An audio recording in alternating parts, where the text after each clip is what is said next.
கர்த்தருடைய பரிசுத்த நாமத்திற்கு மகிமை உண்டாவதாக. இன்றைக்கான அனுதின ஆவிக்குரிய ஆகாரம். ரெபேக்காள் தன்னுடைய ஆசை மகன் யாக்கோபுக்காக சேஷ்டபுத்திர ஆசீர்வாதத்தை பெறணுன்றதுல உறுதியாக இருந்தா.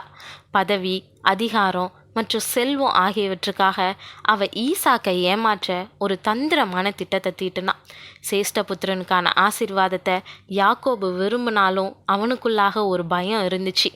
ஆமாம், யாக்கோபு தன்னுடைய தாயின் தந்திரமான வேலை தோல்வியடையக்கூடும்னு பயந்தான். அவனுடைய தந்தைக்கு பார்வை இல்லை தான், ஆனால் அதை மட்டும் வச்சு ஈசாக்கை ஈஸியாக ஏமாற்றிட முடியாதுன்றதையும் யாக்கோபு அறிஞ்சிருந்தான்.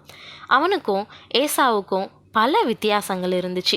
தன்னை அவர் யாக்கோபுன்னு கண்டுபிடிச்சிட்டா நிச்சயம் ஆசீர்வாதத்துக்கு பதில் சாபமே வந்து சேரும்னு பயந்தான்.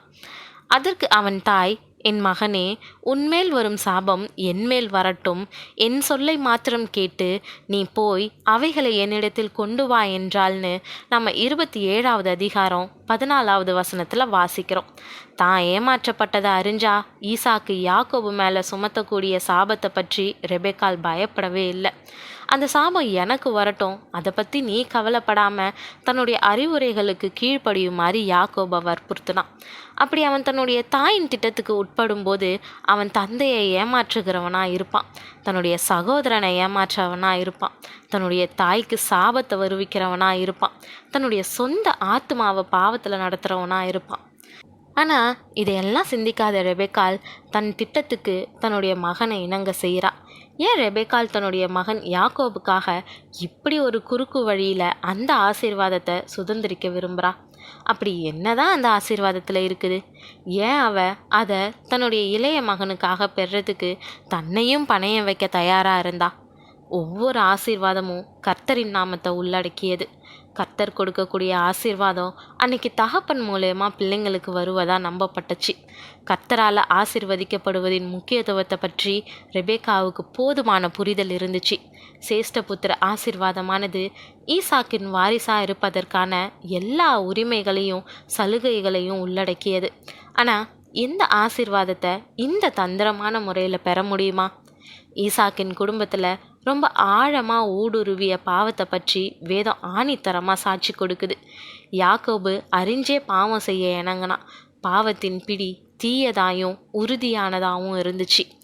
ரெபேக்காளினுடைய பாவத்தை கொஞ்சம் கருத்தாக நம்ம கவனிச்சா அவளுடைய பாவம் பயங்கரமானது.